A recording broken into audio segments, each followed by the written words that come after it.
Welcome, everyone. Here we are once again on Pink Room Live. I know the folks that are on Facebook may be experiencing some challenges. We just got the notification from StreamYard that apparently there's something wrong with our Facebook feed. However, we invite you to join on YouTube. And I'm going to ask the co-hostesses to please let's just let people know that they can join us on YouTube because something is not working with the Facebook um, streaming.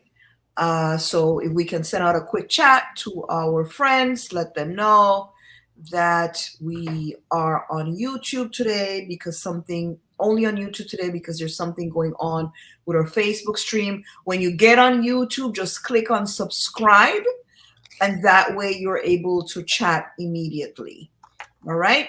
So, hey, ladies, how are we doing? Great. We have a topic today. The topic is the mothering experience. How do women help to raise the next generation? And our check-in question for today, ladies, and we see that Maricela is on the line and ready to go. Hello, Maricela. Our check-in question is: what headline news in your area impacted you as a woman? We're talking about this week or recently, or maybe the past month. What headline news impacted you as a woman? How did it impact you? Why did it impact you? Just tell us a little bit more about that headline that for some reason had an impact on you. And we're going to invite you to please reach out to your friends and tell them that we're on live and that they should join us. So who would like to be first?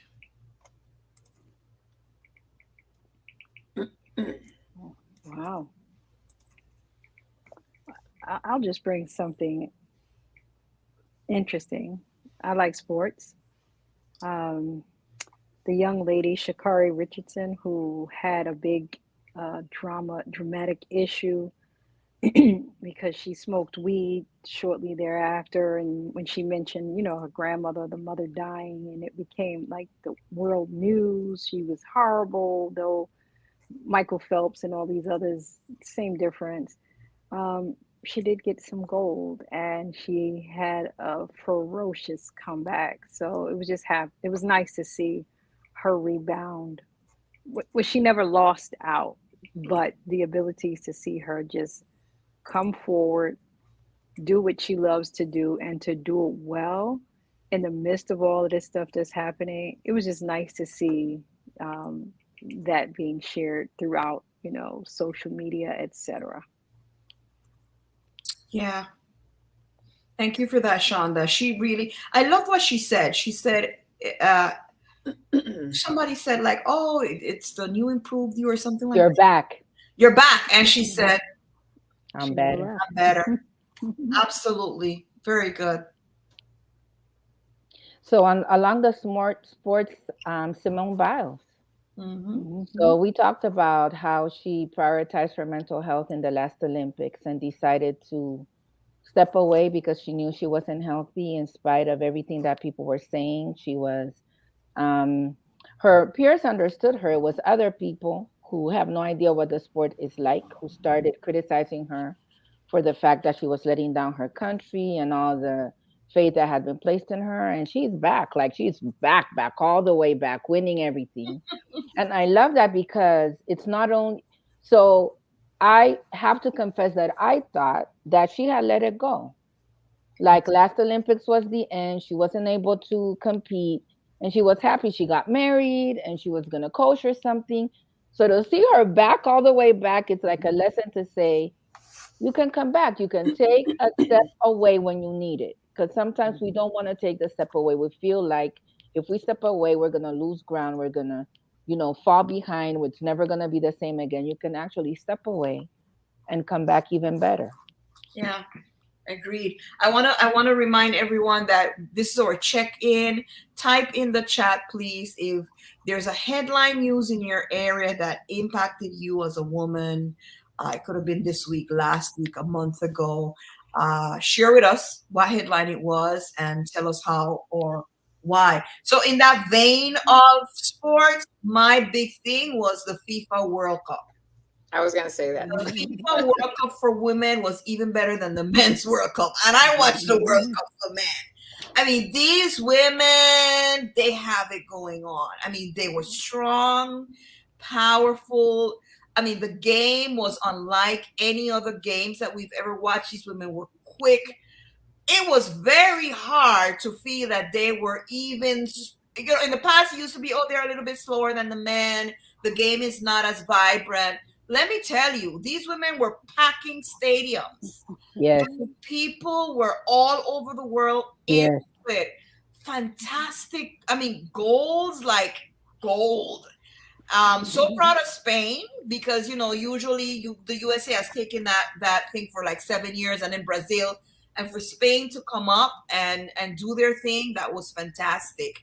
So yeah, in that vein, as a woman, it was great to see the investment. First of all, I want to call out those countries that did not invest in their women and they still did really well. One Yeah. of the countries was Jamaica. Jamaica. Mhm. They did not invest in their female team. They invested in their male team because they all were, they're all famous football players placed in Europe. These girls had to raise $45,000 each to get their own money, to pay for their own everything to get there. And these women were in the quarterfinals. They were fantastic. Only one team beat them. That's how bad they were. They were so good. And why would they not be good? Like, look at track and field. They're strong women, so it just makes sense. So, Teresa, I don't want to steal your thunder because you're maybe gonna say what I think you're gonna say. So go ahead, and then I want to. No, go. Listen, I was just Yeah. going to just chime into the Women's World Cup thing because it's big. That's well, we know that I believe it was last year here in the U.S. the U.S. Women's team actually got equal pay, yeah, and so that was like a Yes. huge win. I mean, that was Yes. huge, and that makes me very happy for these women who.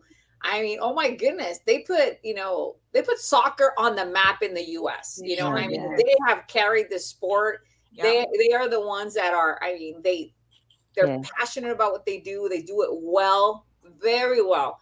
Have won all these World Cups, and I mean, to me, it's just like they deserve their due. So, I mean, the World Cup has been on my mind. It's just exciting to see, and as much as I do, did want to see the U.S. win again.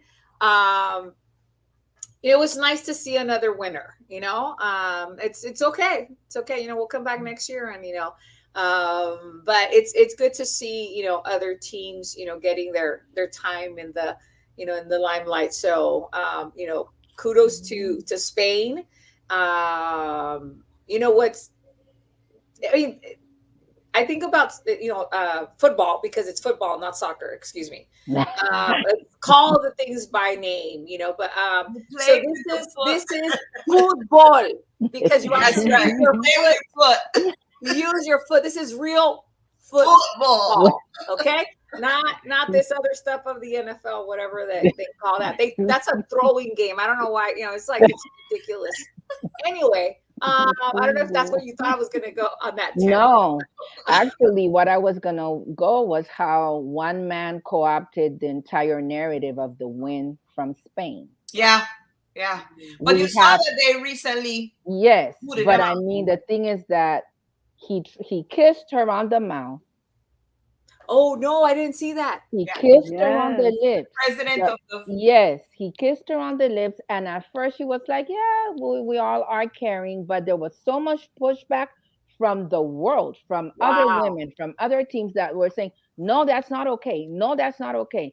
That she came out the following day and said, "No, it's not okay." Her entire team then said, "We're not playing if he doesn't resign." Right. Then the entire coaching team, including the men, Right. said, "If he doesn't Mhm. resign, we're out." So It to was totally see, inappropriate. yes. So to see Mhm. all this, what it means, this is allyship. Yeah. They Yes. just support. When Unity. Yeah. she, Yeah. yes, when she didn't feel like she could defend herself, because initially she didn't make a big deal out of it. Yeah. But to have her sisters around the world from other soccer teams say, no, that's not okay. He should not have kissed you on the lips. You did not ask for that. That was not planned. And it links into what we're going to talk about next. You Exactly. I was know, just gonna You go this there. know, ability. right. And that Perfect. issue of allyship, I follow Salma. She's my favorite player on from Spain. And Mhm, she came out on Twitter saying a statement like, our sister did not agree to this. mhm, She's not happy about what happened. Leave mhm. her alone. And Yes. apparently they were pressuring her to come out and say that it was okay. Mm-hmm. And all they were like, no, this is not okay. Mhm. Leave her alone. So I agree that pressure of that allyship made a difference. And yeah, they had to fire, they had to boot him out. They had That's to what do they them had to out. do. Let me go with some comments here. Let me show. We're talking about headline news in your area that impacted you as a woman. That's what we're checking for today. And we have a comment here. The only comment from Maricela, and we're going to invite you to please reach out to your friends, share the stream with them, have them come on. If you're joining us on YouTube because the Facebook feed is not working, all you need to do is subscribe and you're going to be able right away to chat in. So subscribe and you'll be able to chat in. Maricela Garcia is saying that President Trump taken to prison was kind of karma after he said that he was going to lock Hillary up after winning the 2016 elections. Maricela, yeah, another great example of patriarchy gone wild, right? And not only did he say that, but he actually trolled, threatened, it was just exaggerated. So to see that it happened to him, good point, Maricela. Fanny. Bonnie Wills. Yes, the prosecutor in Atlanta. Hmm. All the other ones let him go without a mugshot, without going to jail, without booking him. And she's like, nope, nope, not today, sir. No one is above the law. Yep. Mm-hmm. No one is above the law. All right. So if there are no more ladies online to give us any more check-ins, we would like to hear any news that from wherever part of wherever you are, your neck of the woods, share with us anything that you feel impacted you as a woman. Share the feed, please. Share it with your friends. Put it on your Facebook page. Let them know it's the YouTube that we're using. Share it on your WhatsApp and on your message. Invite all the women in because today we have something very important we want to break down, and it's important that we're all on it. So want to share with you guys that we want to talk a little bit about a case that happened or a situation that happened with Judge Glenda Hatchett. We're going to show the video, but I just want you to know why this really brought it home. If you have known for Real Women International has been around since 2007. Glenda Hatchett was our keynote speaker in 2009. We were 2 years young, trying to raise funds to run a nonprofit, an international nonprofit. And Glenda Hatchett did not think that and at that time, she was prime time baby. Mm-hmm. Everyone knew her. Her name was resounding all over. She had won several Emmys for her program, Judge Glenda Hatchett. And we reached out to her asking her if she would come to our gala, and she did. She accepted. She came to the gala. She spoke. At the time, she had written a book, Say What You Mean and Mean What You Say. She wrote 2 best-selling books on parenting. So we brought her in. She was very humble, kind, nice individual, connected well with the audience, connected well with us. It was really a joy to meet her and to have her. So when we heard that she had faced a situation some years back, and really and truly in this crazy headline world, you kind of think things got settled. Yeah. And then you realize, like, wait, they didn't deal with this. So we want you to see, we're going to share with you, and she's going to, in her own words, she's going to break down to you a situation that occurred to her that ties into what we were talking previously about the football player, the female football player in Spain. And you're going to, and we want us to settle here a little bit and talk about how these things impact women in more ways than one. And oftentimes we believe that as women, things are over, we're over the hump, we have arrived, to find out that really and truly we have not. So we're going to share that video with you now.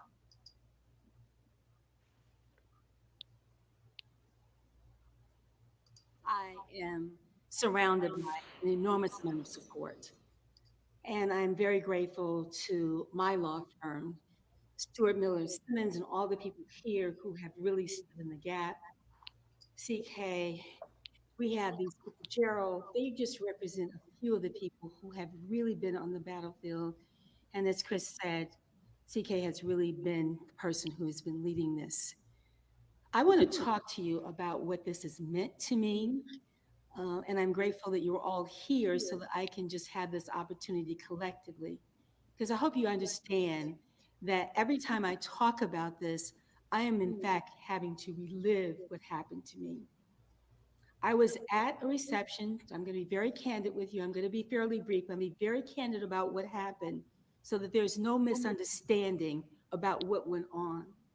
I was the guest of then retired Sheriff Thomas Brown at a reception for the Georgia Sheriff's Association.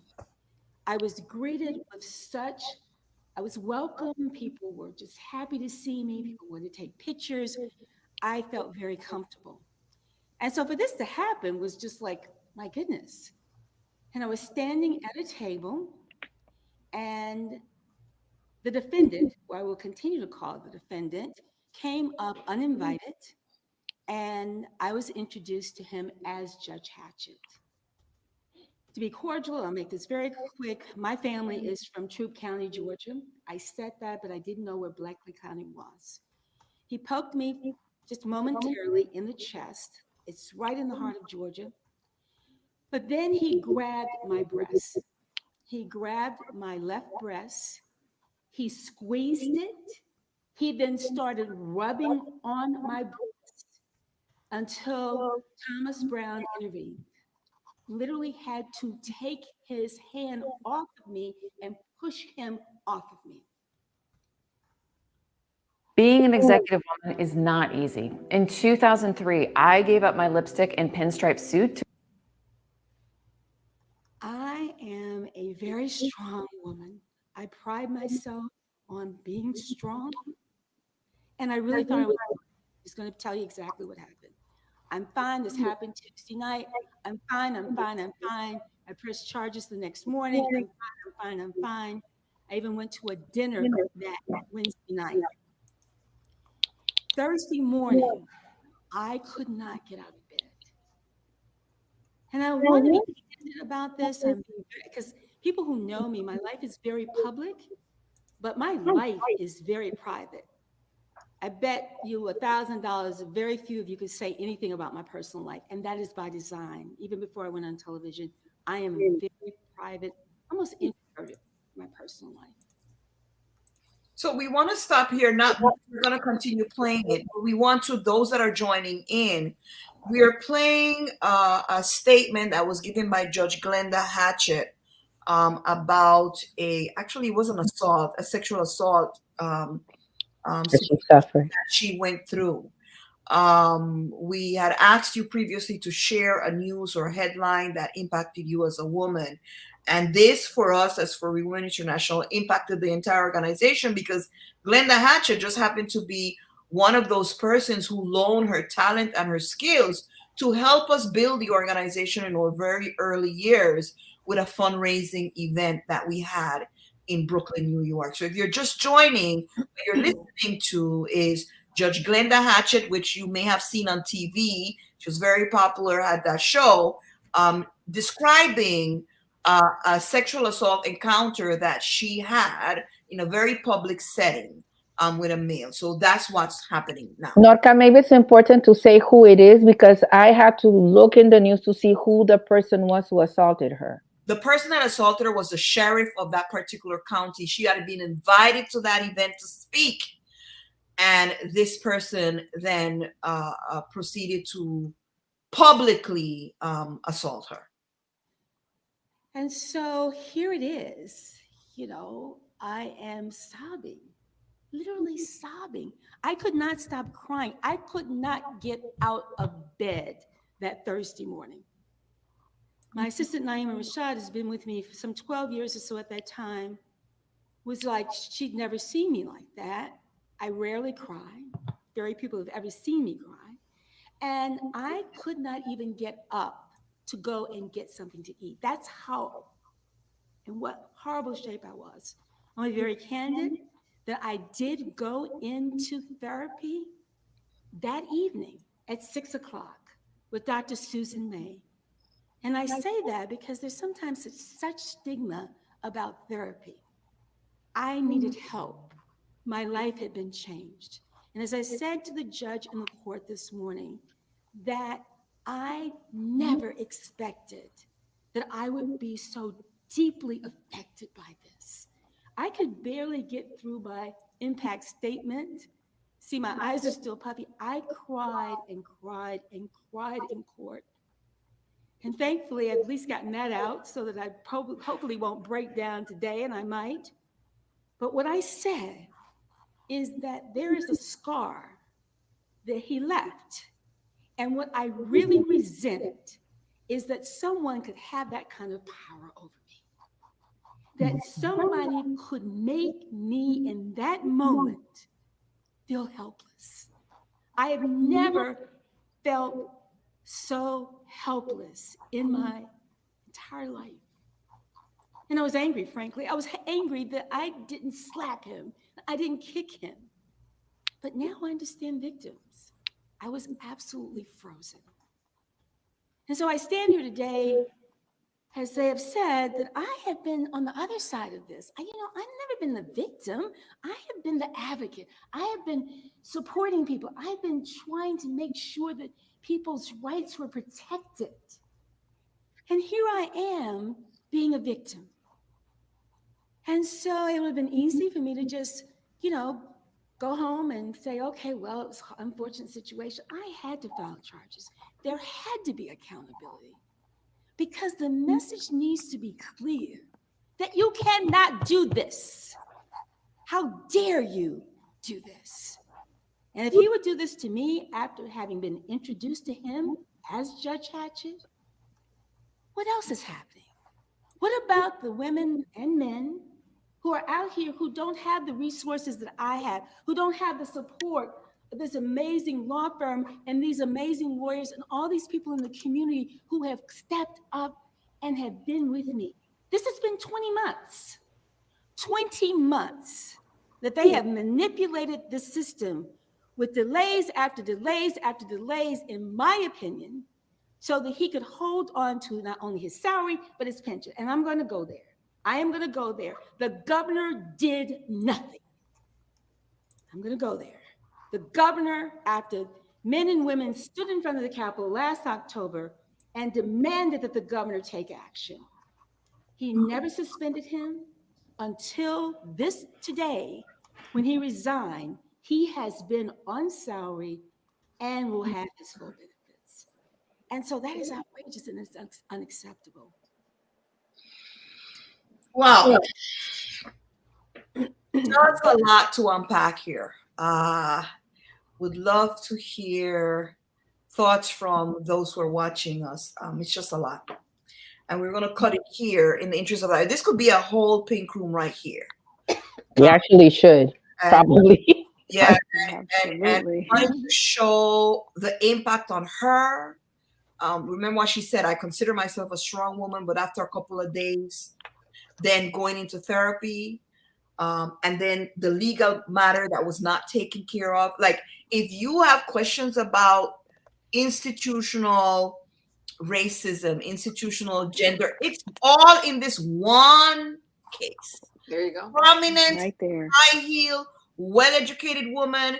At one point, Glenda Hatchett was the highest ranking officer in Delta Airlines, the highest paid in the world. for this to happen to her. And let me add, she was 70 years old when this happened. So all those theories that we have, oh, your dress is too short, or because they're young, or because as a friend told me that her husband said, no, he did that to you because he smelled fear on you. Oh my gosh. All right. Like an animal, then, because that's what animals do. Okay. Animals are the ones.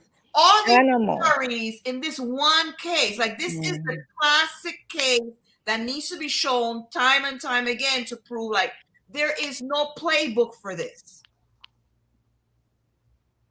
Let me hear your thoughts, because I could go on and on. It's just a lot. You know, for me, I just want to say the most powerful part of her, I don't know if the testimonies, but that experience that she shared with us, is the fact that as a society, we're always trying to put the blame on the victim. And it's like, why did you do anything? Why didn't you respond? And in a longer interview, she talks about how she was angry at herself, because she allowed this to happen. But the fact is that, if you look, this woman was not expecting this to happen.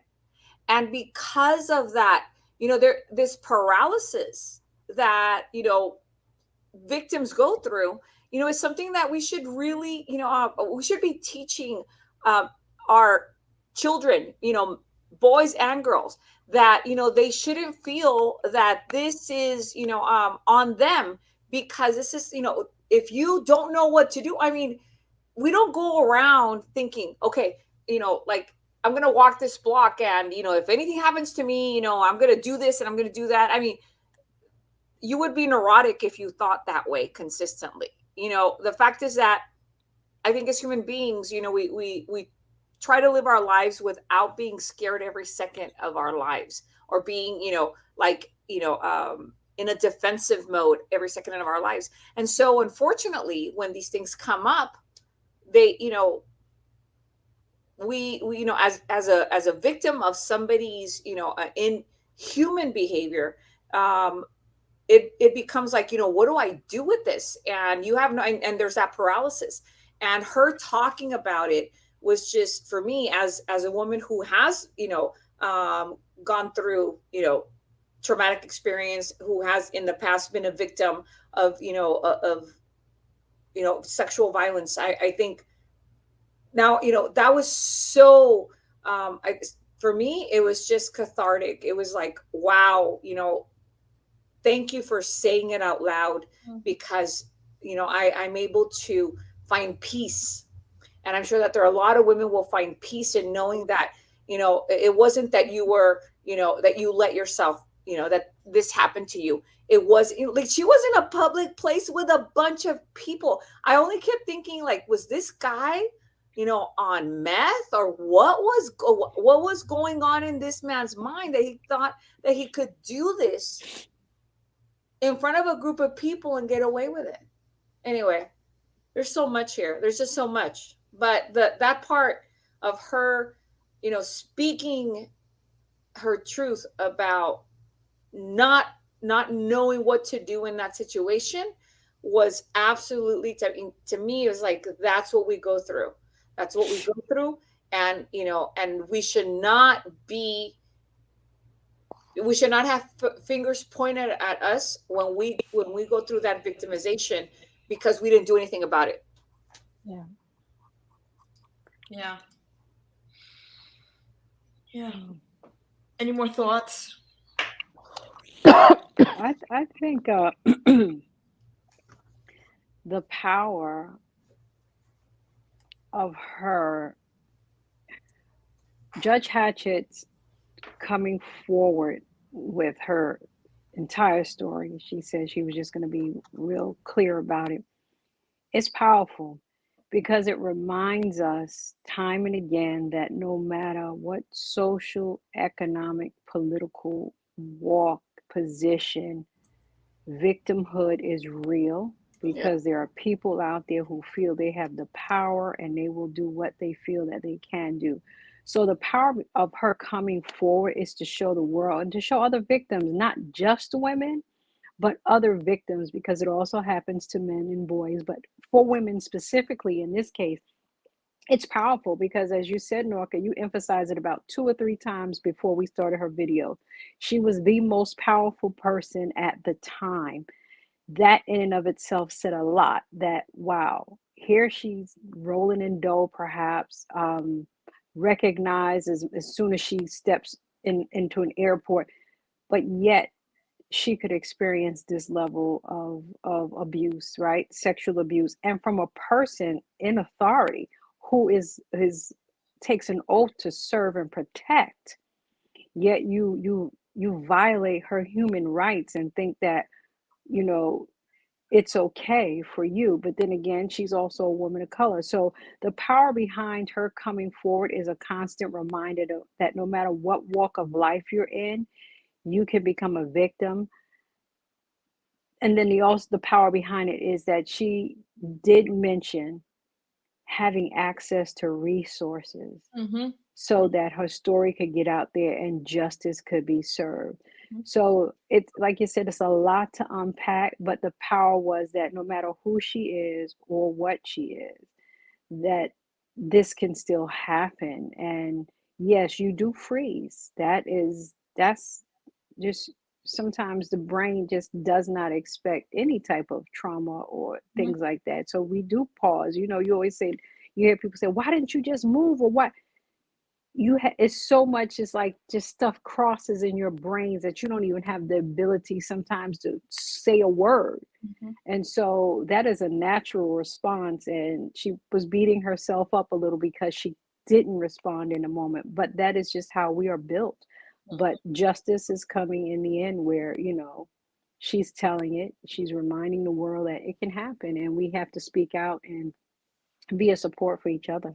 For those of you who are just joining us, we shared a clip of Judge Glenda Hatchett sharing her encounter with the sheriff who, we have to call it what it is, sexually assaulted her in public, and her reaction. And she actually walks us through that journey. So if anything, go back and rewatch the top of the tape. Tricia, you wanted to add to this? I'm going to, but when we connected to our other topic, so I'll wait. So there's something that I wanted to mention here.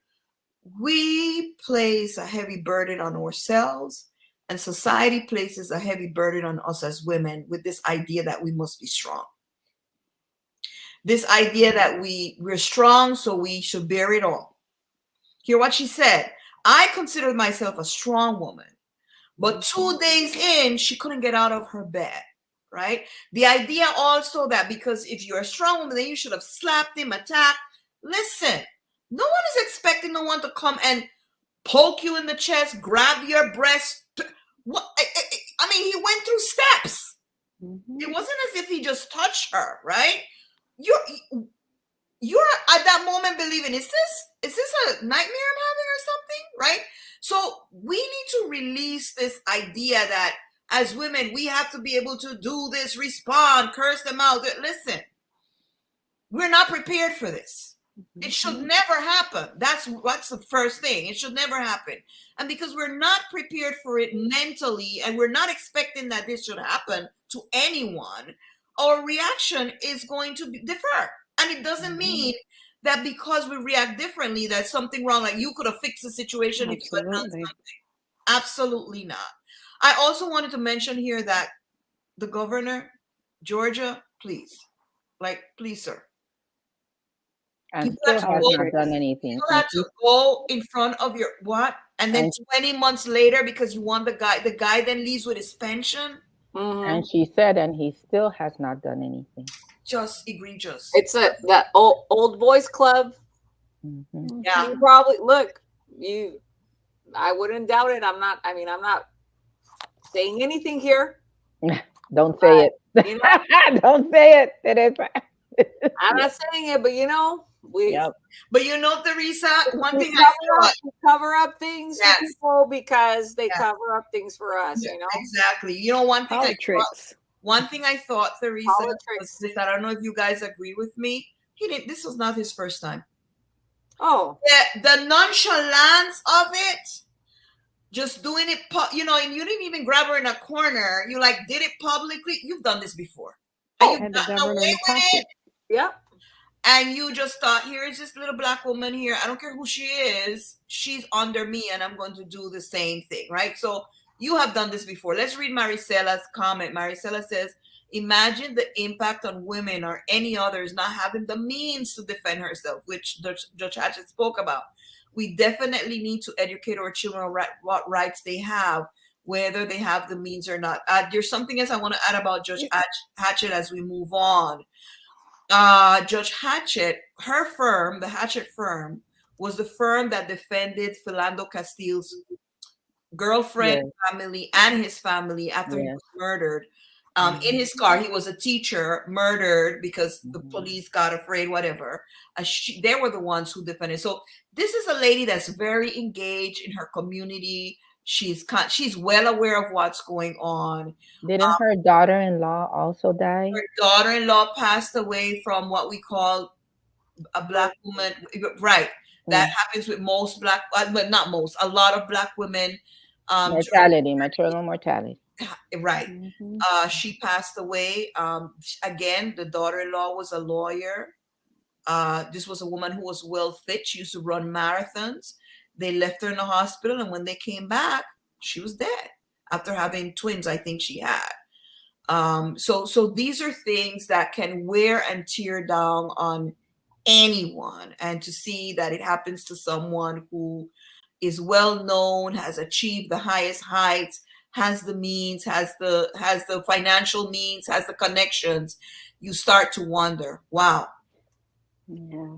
What about us? Okay, so let's go into our topic for today. Our topic for today is mothering. So we wanted to define a broader scope when we talk about mothering. And one thing that I learned about Judge Hatchett with her daughter-in-law, she had a relationship with her as if her daughter-in-law was her own daughter.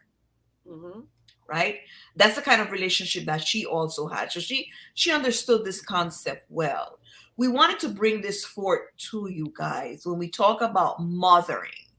What do we mean? Because oftentimes we think mothering is only the person who gives birth, right? Is that the case? What are your thoughts?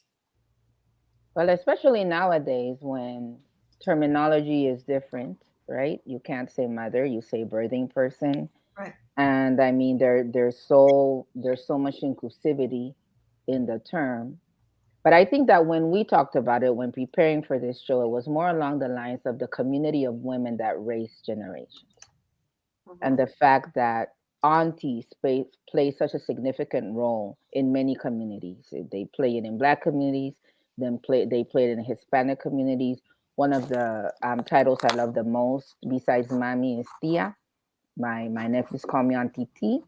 And I take that so seriously and love it. And I'm their defender, and I'll go to bat for them against anybody. And they were not born of me, but we're part of the community that mothers children. And I believe that that includes those that are related by blood and that aren't related by blood. So in the community, you used to be in the community you lived in, people down the street, your neighbors. If you did something in house A, by the time you got to your house, houses B, C, D, E, and F had let your mom know. By the time you stepped in, she already knew what you had done in house A. But at the same time, was also the protection. Nobody could go touch you, a child, from that street without houses A, B, C, D, and E getting involved, because we were all mothering each other's children. And church communities as well. So that when we're talking about this, is this idea that we feel like that is one of the things that we're missing as the world. We're in the age we're in, where everybody is so independent and alone and remote. This opportunity to mother in community and to be mothered in community. Right. Thank you, Tricia. We have a comment here. I think it was from the previous thing from Adriana. She's saying he came up with a statement. I guess she means the sheriff, saying that it was a misunderstanding, but he never apologized. He was just justifying himself. It's hard to misunderstand somebody's hand on your breast, groping it around. Very hard to misunderstand that, because your hand should not be anywhere in that vicinity. And I guess the gall of not even apologizing. Right? Exactly. Even But not at that that it will point, make a difference, but exactly. at least show something, say something. Yeah. So we continue with the topic of mothering. So when we talk about mothering as defined here by Tricia, we're talking about different persons being able to fill this role in many different ways. I know we talk about mentoring often. Is mentoring the same as mothering? Is it different? What are your thoughts? Um, I think that there's a lot of common ground. I don't think that they're like exclusively and separate, because a lot of the mentoring that we do or that we receive, has some of those nurturing components that mothering does as well. So I don't know. I don't know if I want to like dissect that. But what I do want to share is, I know, speaking from personal experience, I had a lot of mothering. I don't mean to bring up, tragedy into this, but my mother abandoned myself and my siblings, at a very young age, and I think a lot of the women that got placed in my life did a lot of the mothering that I didn't get, that I didn't finish getting from my mother. And I thank God that I had that community of faith that actually was able to give me something, because I was in desperate need of it. So I had a lot of one of my most prominent figures in my life for mothering is she's only 8 years my senior. Her name is, I'm gonna say her name. She's not listening to this because this is in English and she's limited in her English, but her name is she's a dentist, and her name's Dr. Modesta Romero. And I remember one of the most impactful mothering moments that we had. She was also my dentist, so I was actually sitting in her in her dental office getting treatment, and I was like complaining there about one of my kids. I was like, no, I'm this kid and I don't know what I'm gonna do. I have to take him to the therapist, all that stuff. And this is what she said to me. She's like, hey, she says, I'm gonna tell you what's wrong with that child, and I'm not gonna charge you for it. And I'm like, well, what's wrong with that child? She says, you're what's wrong with that child?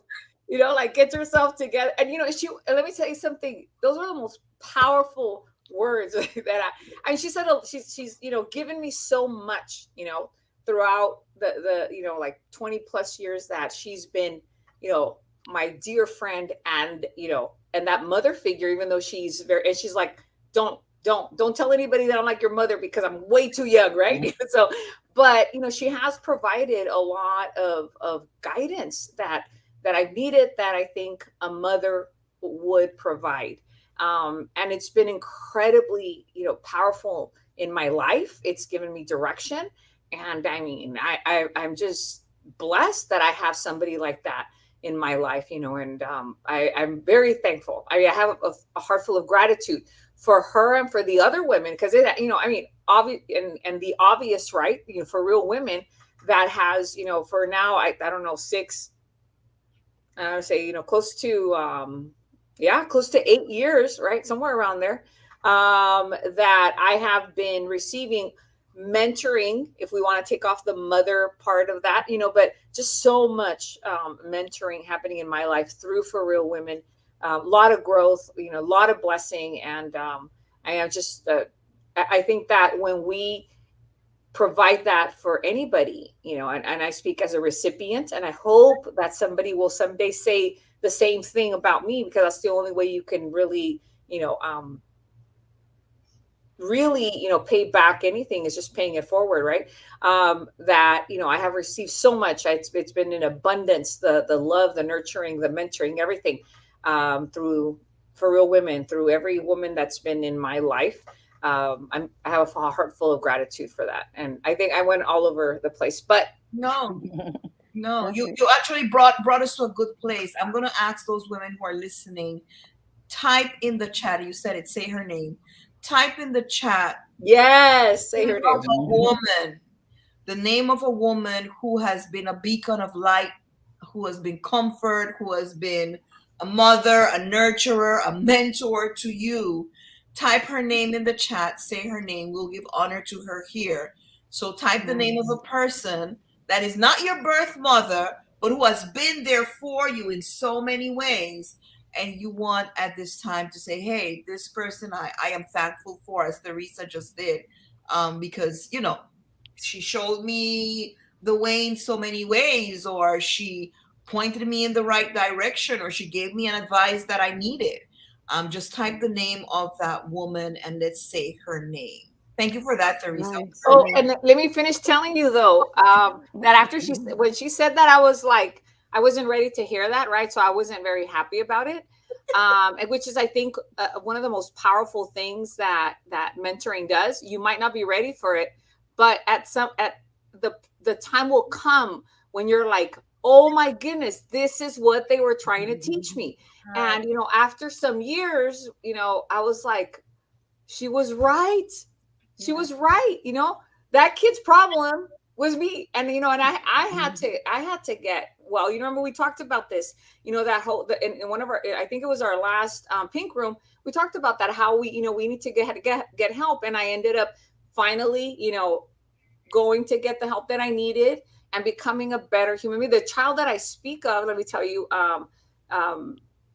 she's been one of my mentors as well. Even though I birthed her, but I have learned, my two girls, they both, I mean, I've seen stuff that in their lives that I'm like, wow, like I need to emulate those things. And I praise God, for being able to just glean knowledge, wisdom from, even younger women, because I think that, everybody has something that they have a different perspective in life, and I appreciate that too. So I think that even though we have a lot of younger women, we can also learn a lot from them, if we are open to it. So anyway, that's the end of that story where she said, I know what that child's problem is, because I was gonna take her to the therapist. Is like, no, the one that needs to go is you. But okay, thank you for listening.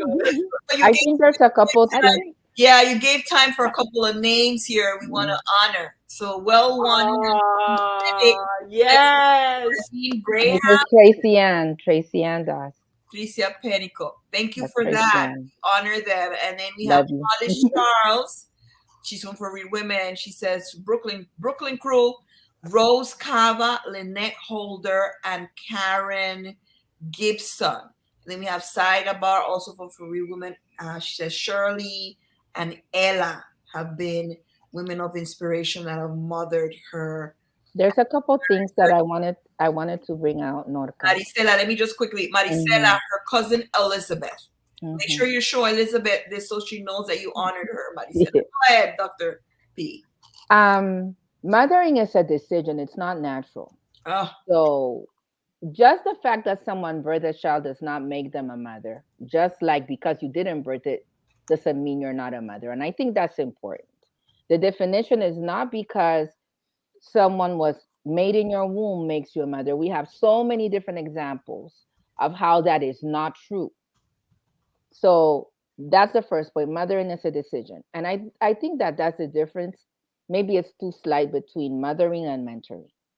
When you decide to mother someone, that does not end. You can be a mentor for someone and that starts and ends.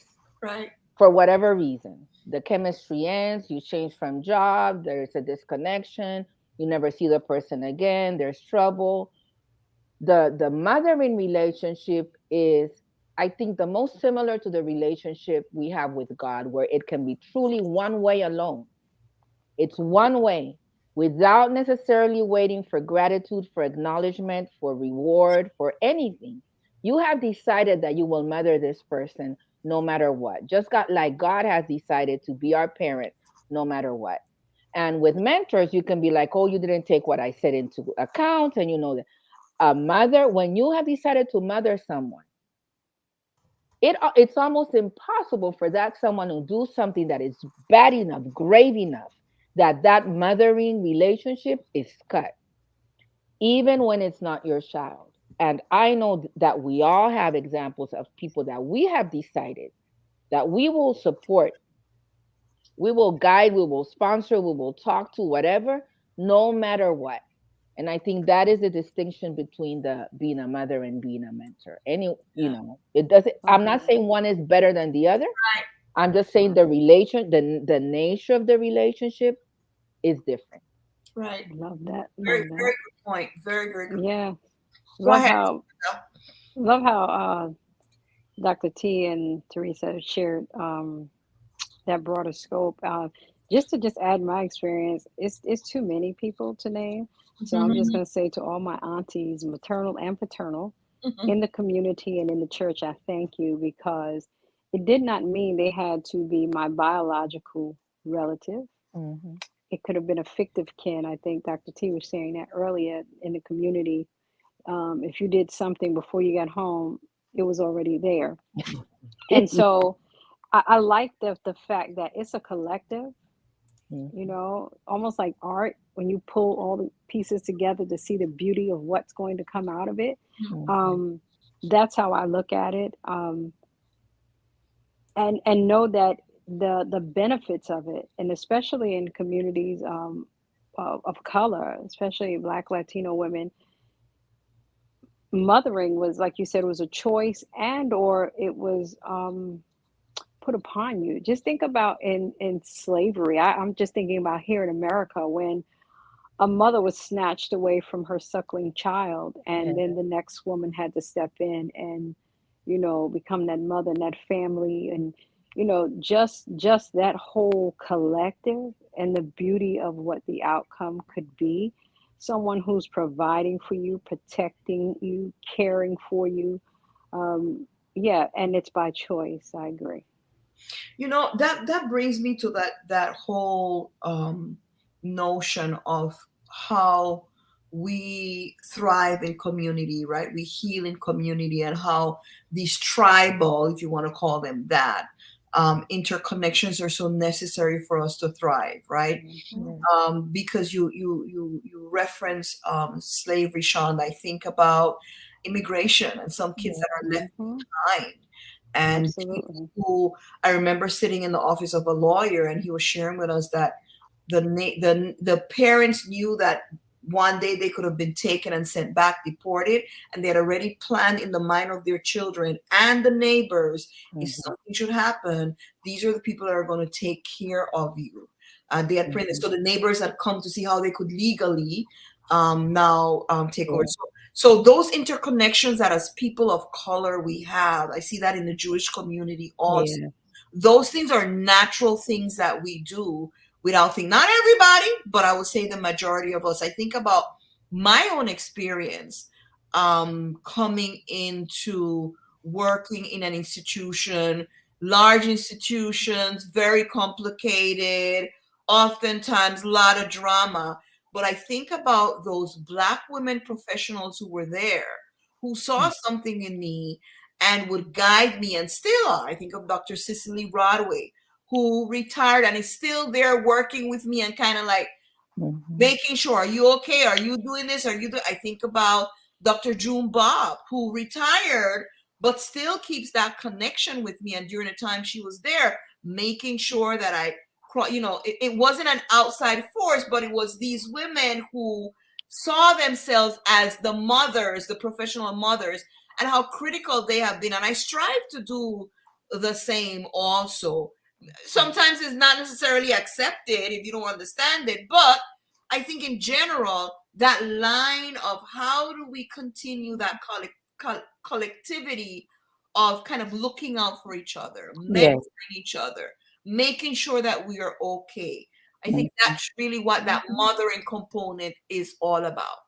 Absolutely. Yeah. Lorraine says here that mothers give nurturing, unconditional love to carry a legacy. A mentor guides, leave you thinking about how to make your decision. I think that mentors too leave legacies. Because I know these people have left legacies in my life. I think that oftentimes we make mothering be the end it all, and make it like if you're a mother, you're superior to the others who are not. But you said something very important, Tricia, that mothering is a choice. Not because you have children, you're a mother. Mm-hmm. We have seen that time and time again. Mm-hmm. People who have children, they're not Mm-hmm. mothers, Mm-hmm. right? Yes. So Yes. it is a decision. It is a choice that you Yes. make. So us trying to make a biological function or a biological byproduct, like, oh, you are so because you are a mother, doesn't really fit into the reality of how people respond to other folk. Yes. Yes. And I think that to tie it to the what we were going to talk about next, and I just want to make sure that I say this because it's been on my heart since Wednesday when thinking about this and then learning about Judge Hatch's story.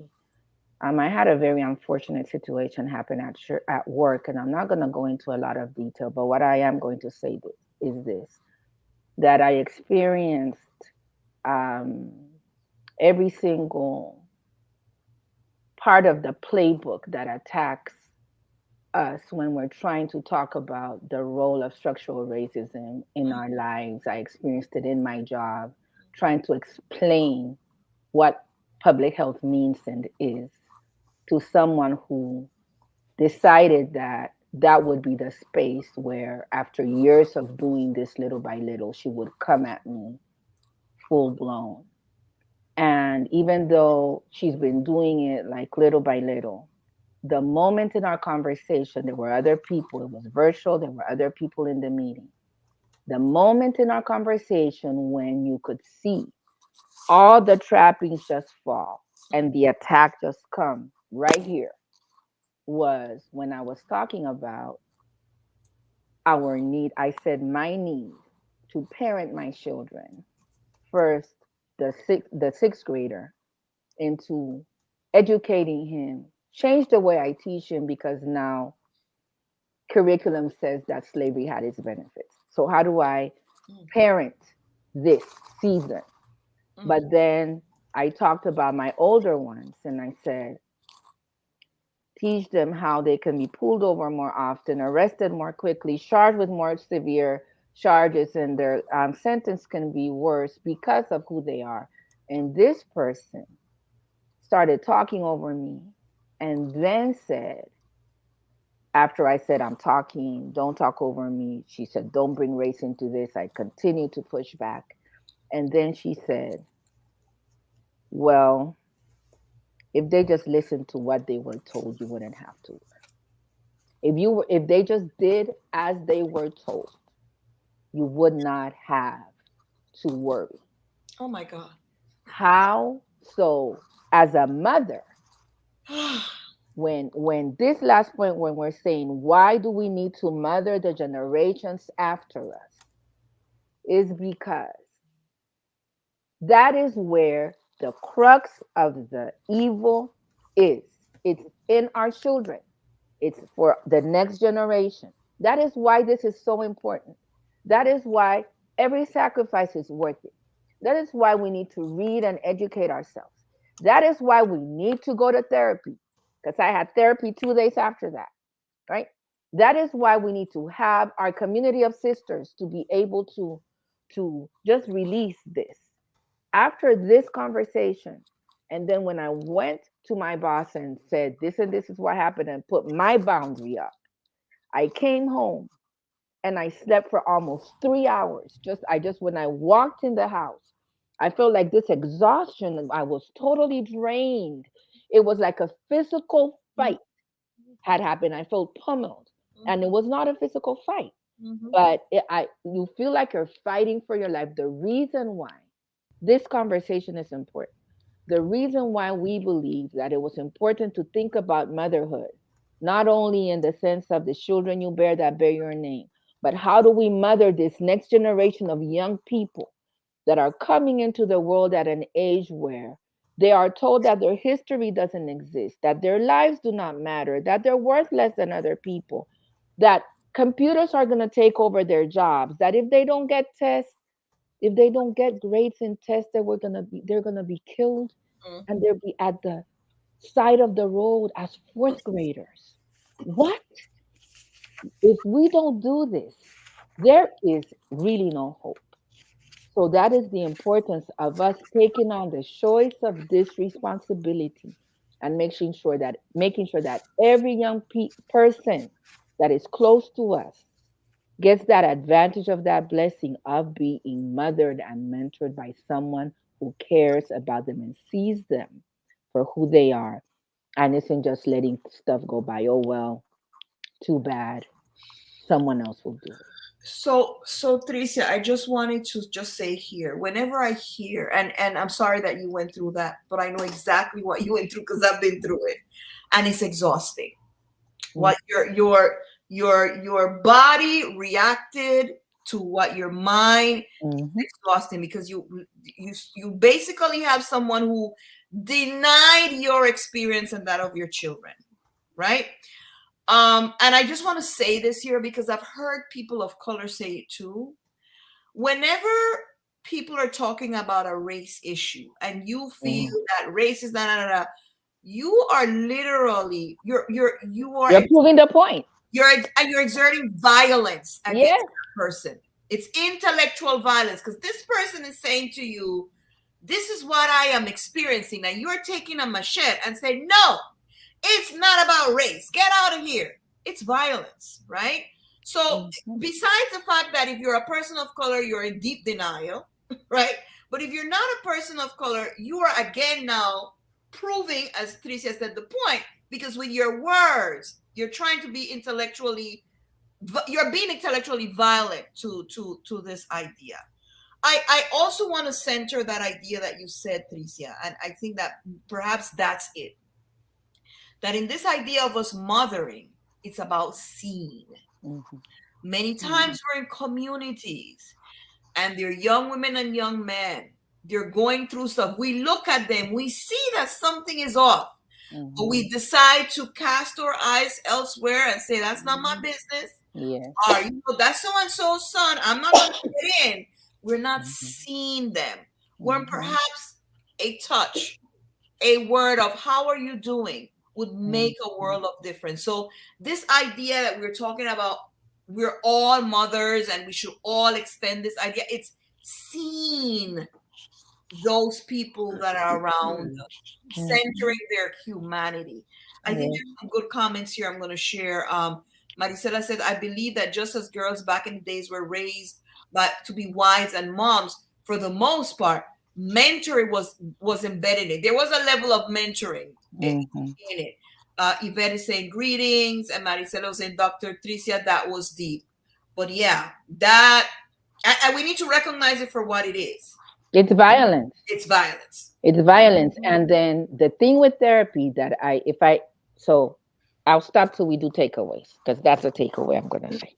Okay. Mhm. So let me add this here, Teresa and Shonda. Let's hear from you. Why the need to mother the next generation after us? Because Teresa broke down why we brought the topic. We talked about seeing them. Why do we need to do this for this generation that's coming up? I think the experiences that are just so real, so prevalent, so rampant, so vicious requires this level of reinforcement, Mhm. enhancement, support, because we came up in an era where we received the type of mothering that was probably the best thing now. But because the world is shifting, like Dr. T said, this new norm, we have to enhance. It's like the vaccines. There was this one, and then it was two, because we have to do the same in our communities, because there's so much vitriol that's being spewed at them from left, right, wherever they turn. And if you notice, not all, but this next generation, it just seems as if, and this is not to slight them, but in most instances, it seems like the resilience is thinning out, to a degree, because we do see people like the new era of leaders who are coming up in politics, whose resilience is there. But for some, because we do seem to be doing everything so individually, we need this. It's just a reinforcement. It's like, did you get your vitamin D? You know, your sunlight. Like, Mhm. we need that level of reinforcement because there's just so much snares that are coming that without it, it's hard to focus. So mothering this next generation is absolutely important, is crucial in my view. And I think we have to do it intentionally. Yeah. Yeah. I love that, Shonda. Did you take your vitamins? I love Yeah. love it. Yeah, and Teresa. just to add to what Shonda was presenting to us, I think that the more we become entangled with technology, the more we need the human connection. Yeah. And that's it. Absolutely. It's just one of the I right before we got on here, I was sharing with you that I was sharing with Norca that I was on a Zoom seminar with a doctor. Her name is Carolina Perez Stevenson, I believe that's her full last name. She's Chilean, and she speaks about how her book kidnap. I'm translating. It's in Spanish. Secuestrados por las pantallas, like we're kidnapped by Kidnapped by the the screens, screen. right? Wow. And and this is a whole another pink room, right? Mhm. But in my mind, I'm thinking the reason I need to step into mothering, the reason I need to step into mentoring is because this generation is so disconnected from their humanity. I'm not saying that they're totally, I'm just saying compared to the older generations, they're so disconnected from their humanity. We need, as Shonda said, that intentionality to save our humanity. I mean, we have to do that as older generations. We have to make those connections, and as heavy of a burden that might seem, it doesn't mean that we have to connect with every child that comes our way, but we do have to connect with those that are brought to us in a special way, right? Mhm. There's I know I'm in education. I have, like, this year I have close to 200 kids that are under Your care. my care, my mothering, and my Mhm. mentoring, right? But Mhm. there will always be those that are ready to receive that mothering, that are ready to receive that mentoring, and those are the ones that I need to step up my game with. I need to be intentional about it. Mhm. I'll tell you about this one young lady right now. She's in her junior year in college, and very bright, super bright kid. I mean, she got a 5 on her AP calculus. That's the level of bright this kid is, right? So super bright, struggling with her self-confidence and everything. I mean, but super bright, but just as many teenagers, just struggling with her confidence. This is pre-COVID. And I remember one time she was like, why did you not give me these points, right, for this? And I'm like, why are you obsessed with that? Right? Why is this, you don't have to worry about being perfect. And we went through this little conversation. It's just very small conversation about how she didn't have to always, like that A, that was not a representation of her value. And it just kind of like it, I don't recall the exact words. She does though, because she texted me later on, right? A couple of years Mhm. like into college, and she's all like, thank you, because I needed to hear that. Mm. And right now, she's so on, like her brother told me that she's in Malaysia for like a 2-week trip, fully paid for by the school that she's attending, because of the level of student that she's become, right? Mhm. And I see, last time I saw her, I'm like, her confidence level is increasing, and I'm like, that's the kid that I needed to Yes. mother, that, because it was like a lot of mother, and it's like, hey, you're a great kid and your value is not attached to that grade, kind of like it, like what I would do to my kids, right? I still love you. Doesn't matter if you don't get those 5 points, So I think we have to be at peace with ourselves that we can really help one child that's brought to us, one young person, one grown woman, because I'm only 8 years, my friend's junior.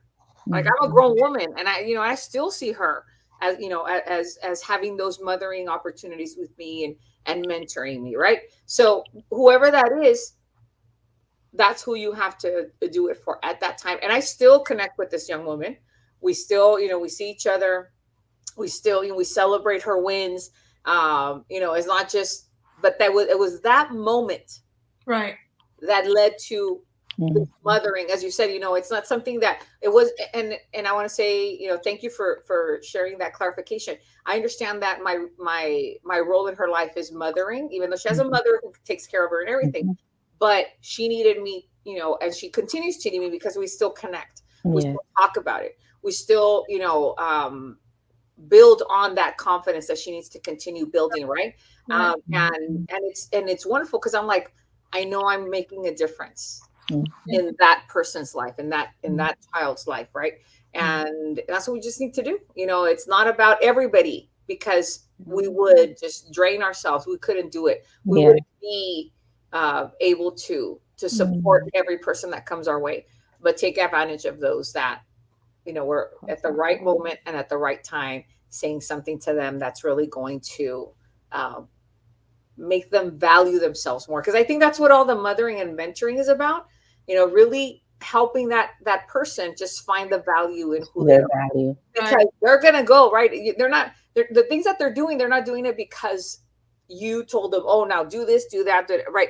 But if you help them find that value, they will do those things for themselves. Yeah. So, ladies, it's time for takeaways. What are our closing takeaways with this topic? Who wants to be first?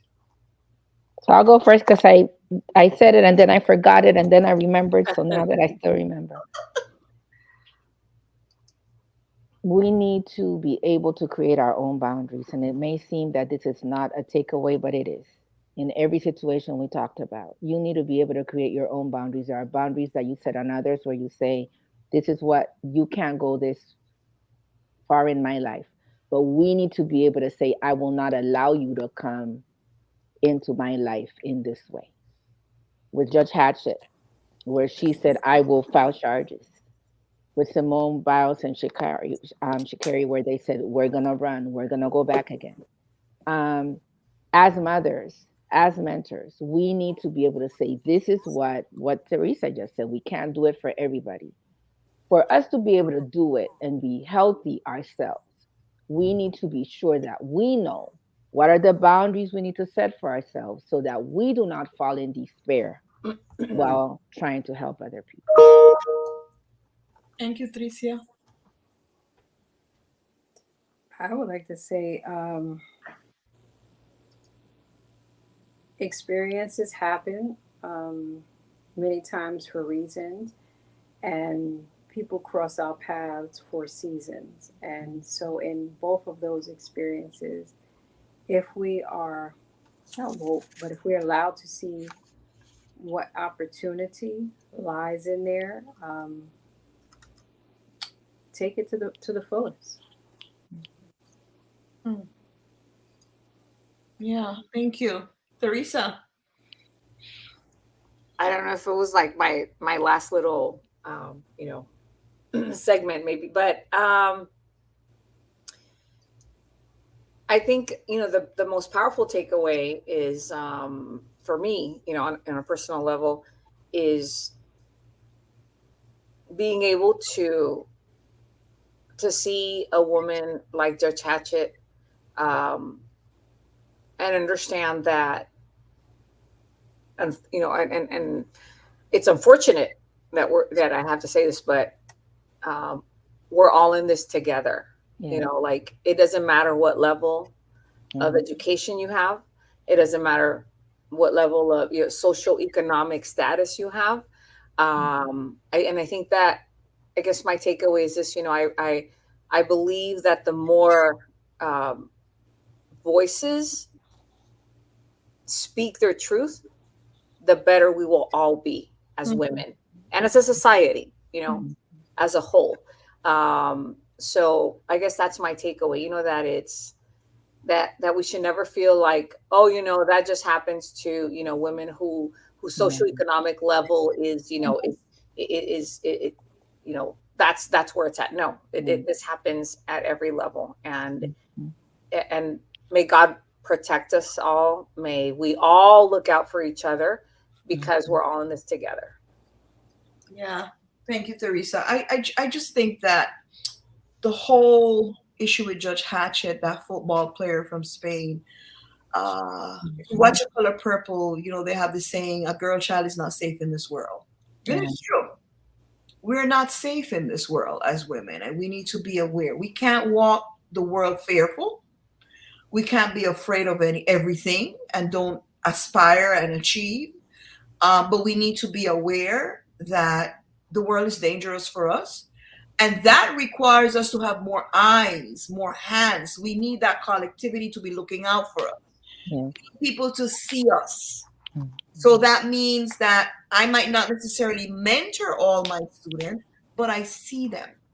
They're coming through the hallway. How are you doing? I see them. And if I see them a little slump, is everything okay? They may not answer. And they may answer, but at least they know that someone cared enough to stop and ask. And maybe one day they'll come back, and maybe they won't come back one day. But they'll know, you know what? Somebody sees that I'm not okay. So I think for me, the takeaway is we need to see each other and really embrace each other, that allyship, that collectivity, to be aware that because we're not safe, we have to be looking out and seeing each other in every way that we can. Maricela had a question about burnout. And Maricela, I think one of the things with burnout is that, Tricia mentioned it, there need to be boundaries. Yeah. Where you end, where they begin, can't be the same. And there also needs to be an ending to how many times, how long, all these things. You need to place boundaries on them. We hope to discuss with you on, I think this is on September 17th. We want to discuss decolonization. It's a big topic.